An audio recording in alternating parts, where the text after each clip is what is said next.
You wake up before the sunrise on the roof of a house made of baked bricks. The air is still cool. The city below you is quiet. Not empty, just waiting. A few streets away, someone is already drawing water from the well. Somewhere below, a door opens. A cart creaks. A dog barks. Smoke begins rising from a cooking fire. And as the sun lifts over the flat rooftops, the city slowly reveals itself. Straight streets, brick houses, covered drains, courtyards, wells, workshops, granaries, a city planned so carefully that it almost feels too modern for the ancient world. You're not in Egypt, you're not in Mesopotamia, you are in Indus Valley, more than 4,000 years ago. And the strange thing is, this city should be famous in the same way ancient Egypt is famous. It is enormous, it is organized, it trades across long distances, it has craftsmen, merchants, farmers, sailors, builders, bead makers, metal workers, and administrators. It has one of the earliest urban systems in human history. But there is something missing. No giant statues of kings, no wall carvings showing great battles, no long royal inscriptions saying, I conquered this land, no readable books, no list of rulers, no dramatic final message. This civilization leaves behind cities, but almost no voice. It builds a world large enough to impress anyone who finds it. Then, over time, that world changes, shrinks, and breaks apart, and it never explains why. Today, we call it the Indus Valley Civilization or the Harappan Civilization. At its height, it stretches across a huge region of northwestern South Asia, across parts of modern Pakistan and India. Its major cities include Harappa and Mohenjo-daro. There are also places like Dholavira, Rakhigarhi, Lothal, and many smaller settlements scattered across rivers, plains, deserts, and coastlines. You can think of it as a civilization of cities, but not the cities in the way you might expect. When you walk through an Indus city, you do not first see pyramids. You do not see one enormous place dominating everything. You do not see king's face carved again and again into stone. Instead, you notice order. The bricks are standardized. The streets follow a plan. Houses are arranged carefully. Many homes have access to water. Wastewater moves through drainage channels. The city is not shouting about power, it is quietly functioning. That may be the strangest part. Some ancient civilization try to impress you with kings. The Indus civilization impresses you with plumbing. You step down from the roof and enter the street. The ground is not random mess of paths. It is organized. Houses open into lanes. Drains run along the sides. Some are covered with brick slabs. Water from bathing area flows away instead of sitting beside the house. This is not a small village accidentally growing into a city. This is planning. Someone has thought about where the water goes. Someone has thought about how streets connect. Someone has thought about how thousands of people live close together without turning the city into chaos. And yet, you still do not know who that someone is. That is one of the great mysteries. In Egypt, rulers become monuments. In Mesopotamia, kings write their names into history. In the Indus world, power is harder to see. There may have been leaders, there may have been councils, there may have been powerful families, priests, merchants, administrators, or local authorities. But the civilization does not leave behind obvious royal propaganda. No one stands in front of you saying, This was my empire. So you look somewhere else. You look at the objects. A small seal sits in someone's hand. It is carved with an animal. Often, a strange unicorn like figure appears on those seals. Above the animal are symbols, short marks, tiny signs, a script. The people who make this seal probably understand it immediately. Maybe it identifies a person, maybe a family, maybe a trade group, maybe goods, maybe authority, maybe something else entirely. To them, it is obvious. To you, it is locked.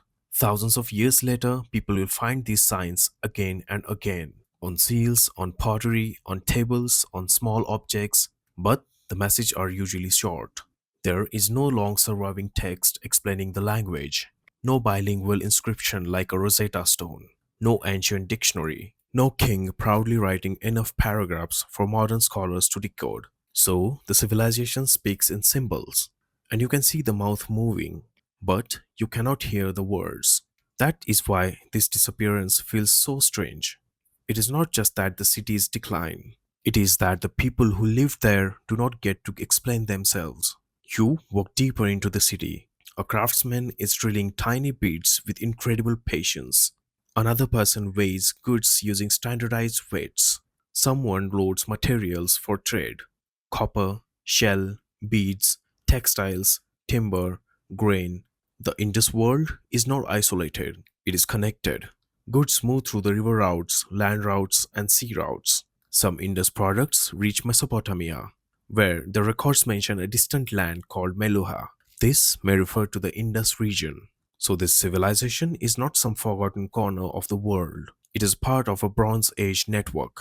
Its cities depends on farms, rivers, craft production, trade, and trust. That word matters. Trust. A city is not just buildings. A city is an agreement. Farmers trust that grain can move. Craftsmen trust that materials will arrive. Merchants trust that weights mean the same thing in different places. Families trust that water will be available.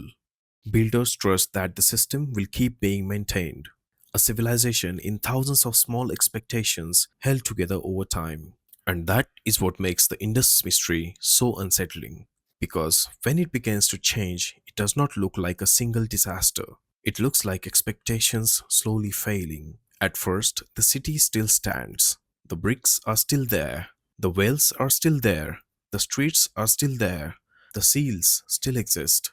People still wake up, work, cook, trade, repair things, argue, marry, raise children, and bury the dead.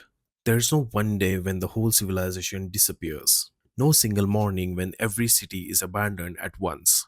No giant explosion. No one final battle that explains everything. Instead, after around 1900 BC, the great urban system begins to lose its shape. Large cities become less important. Some urban features are no longer maintained in the same way. Long distance trade weakens. Standardized systems become less visible. Settlements shift. People move. Life continues. But it becomes different. That is harder to understand than destruction. A city burned by invaders gives you a simple story. A city slowly becoming less city-like gives you a question. Why do people leave? Why do systems stop being maintained? Why do some traditions continue while others fade? Why does writing becomes rarer? Why do the biggest urban centers lose their importance? And why does no one leave a message saying, here's what happened to us? For a long time, people tried to solve this with one dramatic explanation. Maybe invaders destroyed them. Maybe the Great Flood came. Maybe disease spread. Maybe the rivers changed. Maybe trade collapsed. Maybe the climate shifted. Maybe the political system failed. Maybe all of these forces pushed together. The problem is that civilizations rarely collapse for a clean reason. They are more like bodies. Many systems keep them alive: water, food, trade, authority, belief, labor, storage, transport, climate, social trust. If one system weakens, the others can adapt. If several weakens, at the same time, the whole body begins to struggle. For the Indus civilization, one of the biggest suspects is water. Not because water suddenly disappears everywhere at once, but because the entire world depends on river systems and seasonal rains. The Indus region lives with monsoons. It lives with floods. It lives with rivers that can shift, weaken, or change course. When water patterns are reliable, cities can grow. Fields can feed people. Surplus can support specialists. Craftsmen can work because farmers produce more than just enough to survive. Merchants can trade because there is something to move. But when the rainfall becomes less reliable, everything becomes more fragile. A bad year is painful. A bad pattern is dangerous. A century of stress can reshape a civilization. Now picture a city again, not in one disaster, but a year after year. A canal or water source becomes less dependable. A farming zone produces less. A trade route becomes harder to maintain. Some families decide another region is safer. A workshop has fewer materials. A merchant travels less often. A drain is repaired later than before. A public space is not maintained with the same care. A city does not have to die in one moment. can become harder to justify. That is the quiet horror of the Indus decline. The civilization does not vanish like a person walking through the door. It spreads out, it changes form, it becomes more local, more rural, less urban. The people do not simply disappear from the earth. Many move, many adapt, many continue living in new ways. But the great city system, the thing that made the Indus world so impressive, gradually loses its power. And because the script remains unread, you cannot ask them how it felt. You cannot read a letter from a merchant saying the trade routes are failing. You cannot read the complaint from a farmer saying the floods no longer come on time. You cannot read a prayer asking why the wells are lower. You cannot read a royal order because you do not even know where the rulers are. You only have a silent evidence: bricks, drains, seals, weights, breeds, abandoned spaces, changing settlements, a civilization becoming archaeologically quieter. And that silence makes the mystery larger. There is another strange thing. When people talk about ancient civilizations, they often expect collapse to look like weakness. But the Indus civilization do not look weak at its peak. It looks practical, it looks organized, it looks almost stubbornly sensible. Its cities are not built only to impress, they are built to work. That may be why its decline is so interesting, because it reminds you that being advanced does not make the society invincible. A good drainage system cannot command the monsoon. Standardized bricks cannot force river to behave. Trade networks cannot survive if the conditions that support them keep changing. Urban planning can solve many human problems, but it cannot solve every environmental one. Still, calling it disappearance can be misleading. The people do not all die. The land does not become empty. The story does not end with one dramatic final scene. Instead, the Indus world transforms. Some settlements continue, some cultural practices continue.